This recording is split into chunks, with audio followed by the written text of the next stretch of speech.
que nos dijera cómo fue su estadía precisamente en CONADE.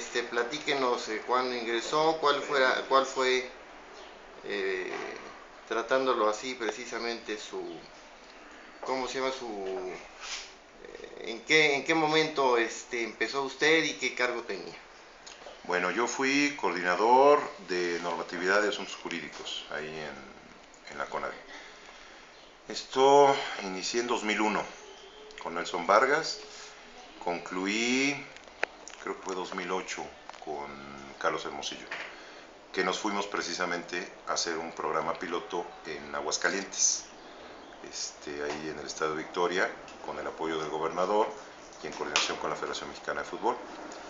Y de ahí que bueno, pues tenemos un programa ya muy definido, pero que por desgracia no se le dio el seguimiento al momento de mi salida, y pues ahí estamos ahora con esto. Nada más les preciso que la presente entrevista la hago en carácter personal, no en carácter de servidor público del INVEA, ya que son cosas independientes, no es en lo personal. Sí, como exdirector de CONADE. CONADE. Y coordinador nacional de la Comisión para la Prevención de Violencia en Espectáculos Deportivos. Incluso le tengo aquí unas presentaciones, ahorita se las voy a enseñar, cómo manejábamos el tema, para que ubique un poco cómo fue todo el operativo y cómo lo manejábamos. Que teníamos con España, que el tema de la violencia en espectáculos deportivos estaba proliferando y estaba creciendo en todo el mundo. Teníamos muy presente el fenómeno en Argentina, teníamos presentes fenómenos en Colombia, Costa Rica, la misma Europa, ¿no? En España, Italia, Alemania, Inglaterra. Y bueno, pues nos dimos cuenta que México no podía quedar ajeno a esta situación. Hoy lo veo con tristeza al paso del tiempo, pues los trabajos que en su momento se realizaron no hubo el seguimiento correcto o se quedaron en algún escritorio y no se le dio continuidad al tema. Situación que la digo no por la relación con el Distrito Federal, pero el DF sí ha estado trabajando muy fuertemente en este tema. Incluso el modelo jurídico más avanzado que existe hoy en normatividad en materia de espectáculos deportivos es el del Distrito Federal. No obstante que hay otros estados de la República, como Nuevo León, que han trabajado en el tema y que han estado incursionando en esto, pues ellos se enfocaron más a materia penal, a subir la penalidad por cometer delitos en un espectáculo deportivo alrededor en un grupo de aficionados. El Distrito Federal se fue más a la prevención, se fue a la organización del operativo. Nosotros cuando trabajamos en este proyecto lo hicimos de esta manera, miren, si quiere aquí se lo voy a ir presentando. Empezamos el programa, bueno, quisimos primero transformarlo en positivo. Mucha gente habla de la violencia en fútbol y lo primero que debemos de cambiar es la terminología. Si uno habla en negativo, las cosas siguen siendo negativas. Si uno comienza a cambiar de actitud y a transformar los mensajes a positivo, se empiezan a dar las evoluciones en forma natural. Yo les pongo un ejemplo claro y que esto sucedía en todos lugares. Si ustedes ven un montículo de basura y van caminando y traen un papel en la mano, ¿dónde lo tiran? Pues generalmente donde está el montículo de basura, si no hay bote. Uno presume que alguien la recogerá y ahí las van poniendo. Esto es algo de lo que sucede mucho en los estadios. Nuestros estadios no cuentan con el confort y con las adecuaciones correctas para la celebración del espectáculo deportivo. Entonces de ahí que nosotros quisimos primero trabajar y hacer un programa que se llamara Formando Valores a través del deporte, y quisimos enfocarnos a un programa que se llamaba Por una cultura de paz en el deporte. ¿Qué es lo que nosotros hicimos o cómo funcionaba este proyecto?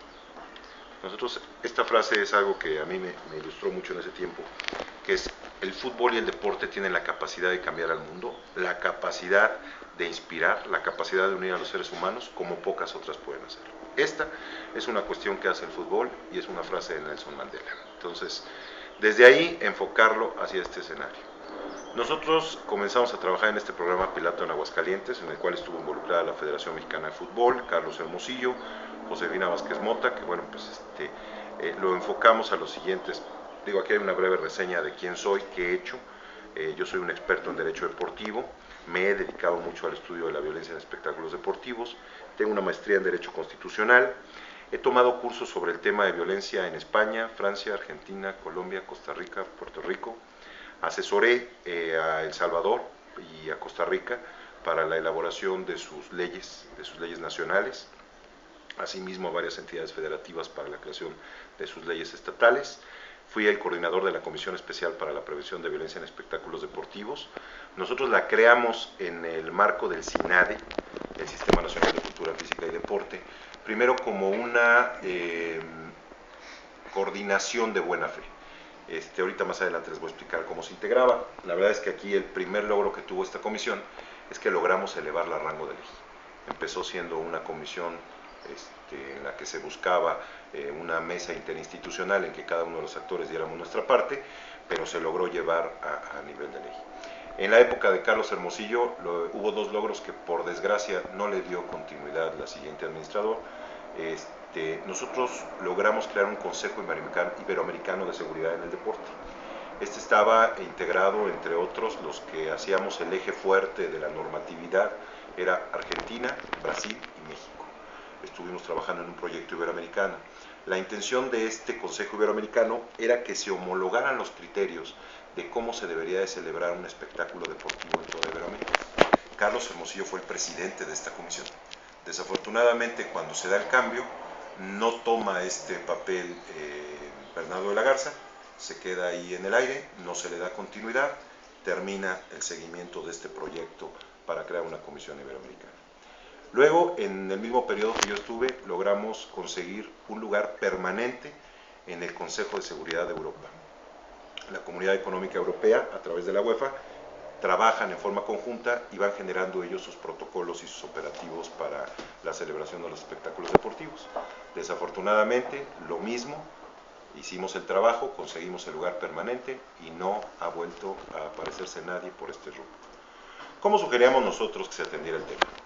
Buscábamos que se hiciera en tres términos. El primero, en carácter inmediato. ¿Qué era en carácter inmediato? Generar los operativos de seguridad y policiales, es decir, los ideales, que esto les digo que el Distrito Federal ya los tiene implementados y los tiene incluso ya normalizados. Ya la Asamblea Legislativa expidió normas sobre este particular. Nosotros sugerimos la adecuación de las instalaciones. Hay instalaciones que per se son inseguras. Por ejemplo, todas aquellas que tienen una zanja alrededor del campo, pues bueno, ¿cómo vamos a evacuar a la gente en caso de un siniestro? Muchas otras que a las instalaciones no se les ha dado mantenimiento desde hace mucho tiempo, e incluso correcciones, porque cuando nacieron estaban previstas para un cierto aforo y una cierta forma de entrada y salida, gracias. Pero ahora pues ha cambiado y esto se debió de haber adecuado y no se ha hecho. De la misma manera, proponíamos la participación del sector público y privado. Hay muchas empresas que manejan estos programas de empresas socialmente responsables. Entonces la idea era también involucrarlos para que se empezara a generar la conciencia de los trabajadores, de las plantas, que hubiera ahí una coordinación y empezar a generar esta cultura de paz en el deporte. Y campañas de conciencia, que esto pues todavía se volvió un poco más sencillo. Esto ya lo hizo el gobierno del Distrito Federal. El doctor Macera incluso ha estado prestando mucha atención en este tema. Yo ya les he entregado algo del trabajo que habíamos generado, pues para ver qué es lo que se puede implementar independientemente de lo que ya se ha avanzado. El segundo término que teníamos era un trabajo a mediano plazo, que era el generar la normatividad sobre el tema. La reforma que se dio en su momento a la Ley de Cultura Física y Deporte no llegó a los niveles que debería de haber sido por cuestión política. Nos quedamos en una comisión que no le dieron la posibilidad de tener un brazo con el cual pudiera sancionar o pudiera notificar o pedir a las federaciones que atendieran el tema y generaran sus programas. Y por último teníamos la de a largo plazo, que era ya el desarrollo de valores sociales y personales a través del deporte. Entonces, este era el primer esquema. Nosotros proponíamos la creación de un fideicomiso privado para este tema, en el que pensábamos hacer eventos como cerveza y fútbol. Esto es algo, un seminario sobre este tema. Mucha gente sataniza el consumo de cerveza y la cerveza no es el problema es el abuso. Si uno se toma una cerveza no sucede nada, si uno se toma 50 comienza a haber problemas. Entonces ahí generar estos foros para tratar estos temas. Familia y fútbol, necesitamos que la afición real vuelva a los estadios. hoy pues muchas veces auspiciadas por los clubes, al obsequiarles los boletos a los grupos de aficionados, al darles un trato preferencial, pues nos estamos olvidando de la razón de ser del espectáculo, que es la afición, y no nada más estos grupos. Entonces hay más gente que quiere acudir a los estadios, entonces también estaba la de familia y fútbol. La de cultura en paz en el deporte, que sí se hizo en Aguascalientes, tuvimos varios eventos allá, varios seminarios. El combate al dopaje, pensamos también entrar a este tema, es otra de las materias que nosotros habíamos puesto en esta comisión.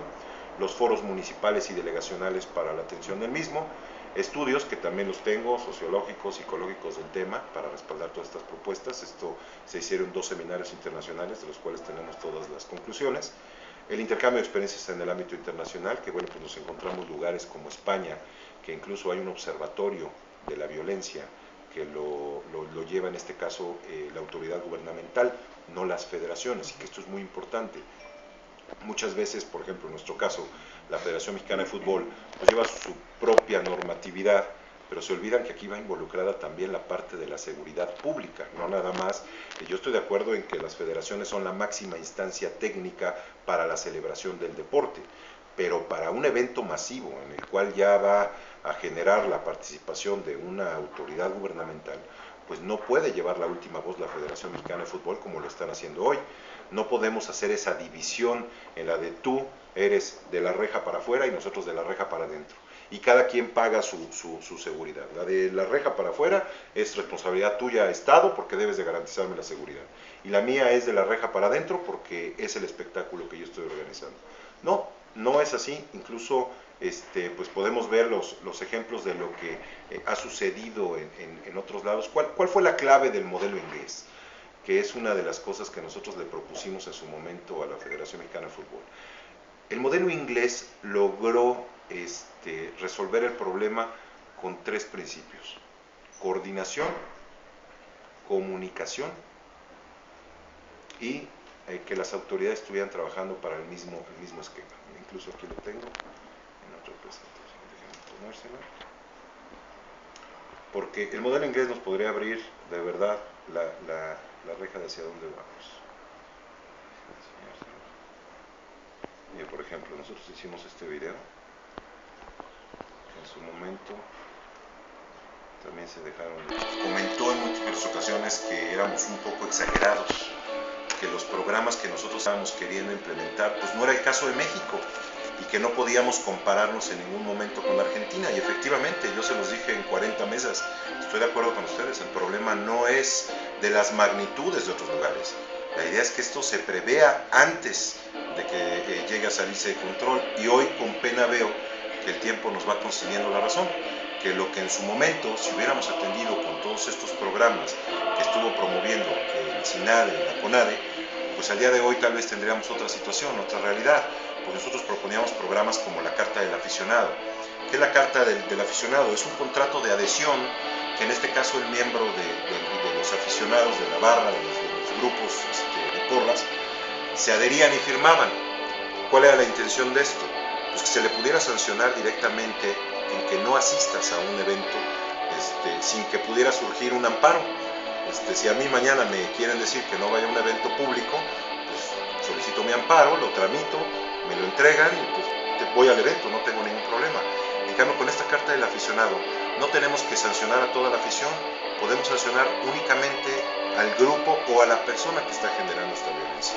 En Italia, por ejemplo, han generado esquemas en los que en el mismo estadio construyen prisiones en los sótanos, y al momento del partido, los que saben que son agresivos y que han tenido ya antecedentes, los detienen temporalmente en estas prisiones para que no generen un acto de violencia adicional.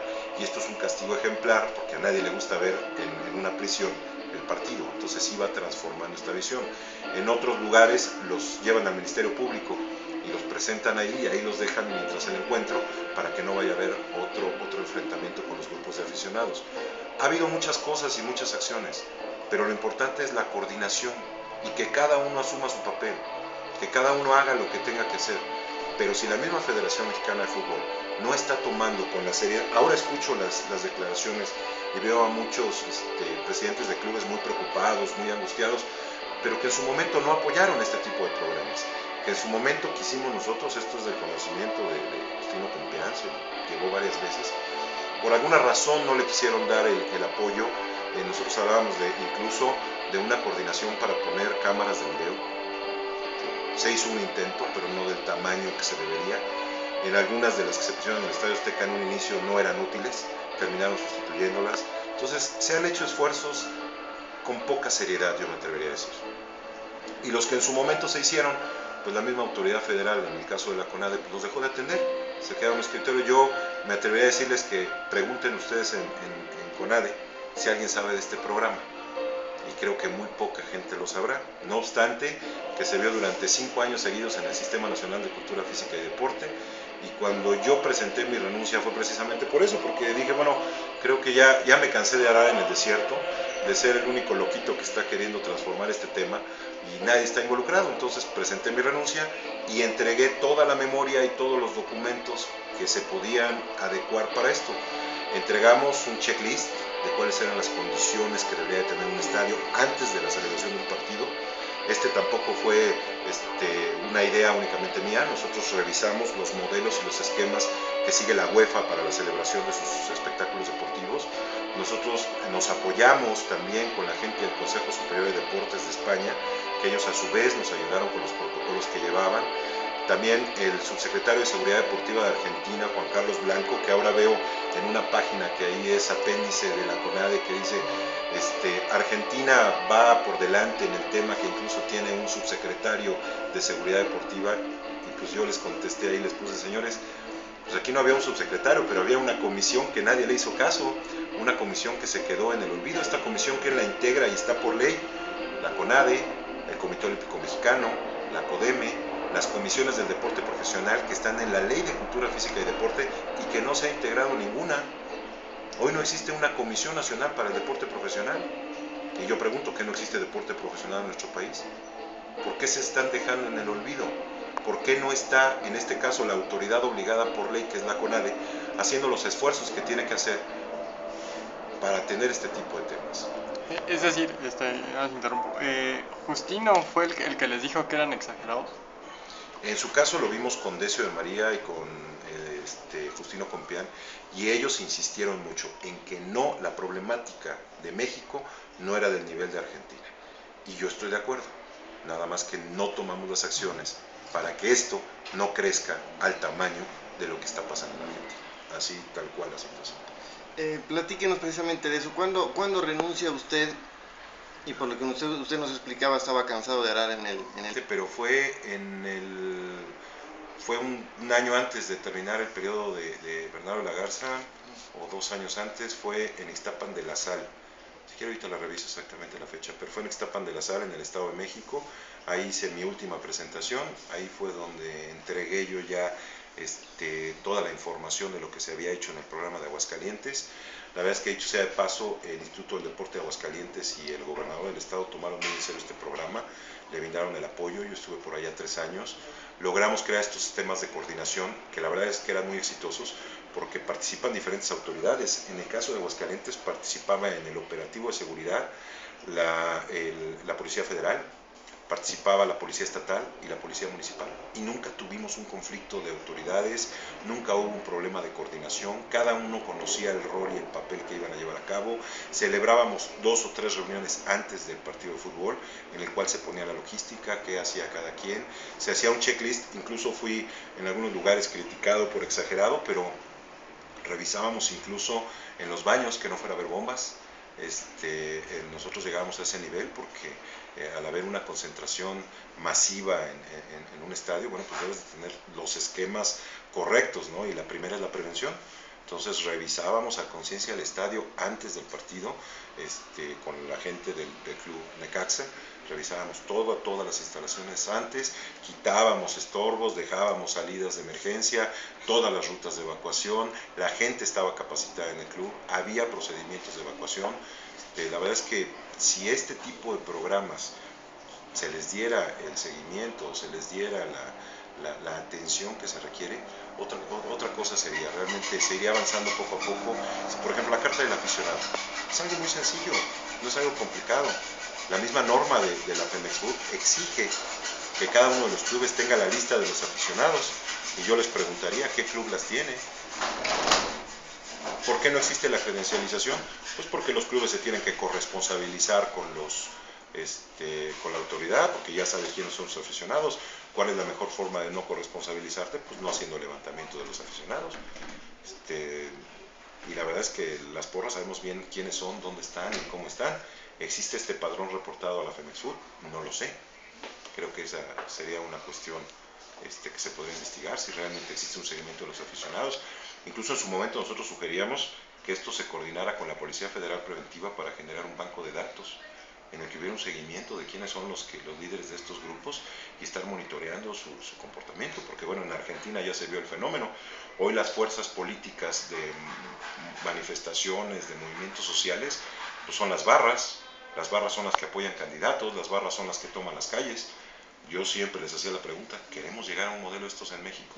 ¿Queremos que este tipo de situaciones se presenten? Tenemos que atenderlo conscientemente. Entonces, si se hubiera aplicado en su momento el checklist que hicimos, si se hubiera trabajado en la carta del aficionado que propusimos, si se hubiera firmado el protocolo contra la xenofobia y el racismo que también se propuso en el SINADE, si nosotros hubiéramos logrado implementar todas estas cosas, pues tal vez el problema no estaría resuelto, pero estaríamos avanzando día a día con actos de prevención y de control para esta situación. ¿Quién asignó esta tarea en CONADE cuando usted precisamente empezó este proyecto? En primer lugar, cuando nació sin una obligación de ley, el profesor Nelson Vargas me dio esta encomienda y de ahí creamos este cuerpo colegiado en la que todos los actores del deporte nacional cúpula participaban y tuvimos avances. Después, cuando llegó Carlos, pues él al estar apegado al fútbol y al ser gente de fútbol, pues le metió un poco más de atención y de ahí que en su periodo pues logramos conseguir este lugar permanente que estoy seguro que nadie lo ha aprovechado en el Consejo de Seguridad de Europa. Comparecen todos los países de Europa, se reúnen mensualmente e intercambian experiencias de los modelos legales que tienen cada uno de sus países y de ahí determinan cuáles son las normas que deberán de regir para la Comunidad Europea. Entonces, tener un lugar permanente en ese lugar que lo conseguimos nosotros y que nadie le dio seguimiento, pues perdimos la oportunidad de estarnos actualizando de lo que los países del primer mundo estaban implementando para atender este tema. Y aparte, haber dejado de atender el Consejo Iberoamericano de Seguridad Deportiva, pues también esto se hacía en el marco del CADE, del Consejo Americano del Deporte, pues también nos generó ahí otra desventaja, ¿no? Perdimos la oportunidad de estar día a día monitoreando con Argentina y con Brasil sus avances sobre este tema en particular.